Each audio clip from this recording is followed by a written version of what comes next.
Hello बच्चों, let's see the question कह रहा है कि the best indicator for the detection of and point in titration of weak acid और strong base की टाइट्रेशन कर रहे हैं बेटा। वीक एसिड और स्ट्रॉन्ग बेस की टाइट्रेशन कर रहे हैं ना। वीक एसिड जैसे मेरा CH3COH हो गया, एग्जांपल बता रहा हूँ वैसे मैं आपको ना। और स्ट्रॉन्ग बेस से मेरा NaOH हो गया। तो देखिए बेटा, हमें इतना पता है यहाँ पे जो टाइट्रेशन करेंगे तो बेटा इक्विवेलेंस पॉइंट आएगा। तो उस इक्विवेलेंस पॉइंट पर कौन डोमिनेट कर रहा होगा बेटा? मेरा बेसिक सॉल्यूशन बेस ज़्यादा डोमिनेट कर रहा होगा। तो जो मेरे पीएच की रेंज रहेगी बेटा वो 7 के बियॉन्ड रहेगी। ठीक है। तो जो हर एक इंडिकेटर होता है बेटा उसकी कुछ ना कुछ स्पेसिफिक पीएच रेंज होती है, उसी में वो काम करता है। तो हम उस हिसाब से बेटा अनुमान लगा रहे होंगे जो 7 के बियॉन्ड हो। स्ट्रॉन्ग बेस है तो बेटा 7 के बियॉन्ड क्या 8 से लेकर 10 के आसपास रहेगी।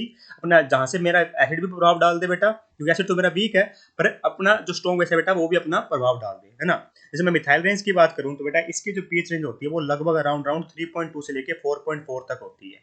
वो तो यहाँ पे बेटा काम करने से रही, क्योंकि हमें बताया कि 7 के बियॉन्ड होनी चाहिए। तो ये हमारा आंसर हो नहीं सकता। जो मिथाइल रेड होता है बेटा इसकी जो पीएच रेंज होती है बेटा वो अराउंड अराउंड मेरी 4.2 से लेके 6.3 के बीच में काम करती है बेटा। तो ये भी नहीं हो सकता बेटा 7 के बियॉन्ड नहीं है।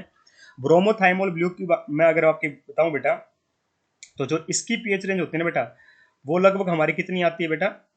वो आ रही होती है 6 से लेकर 7.6 तक। 6 to 7.6, ये 7 के बियॉन्ड तो चला गया बेटा।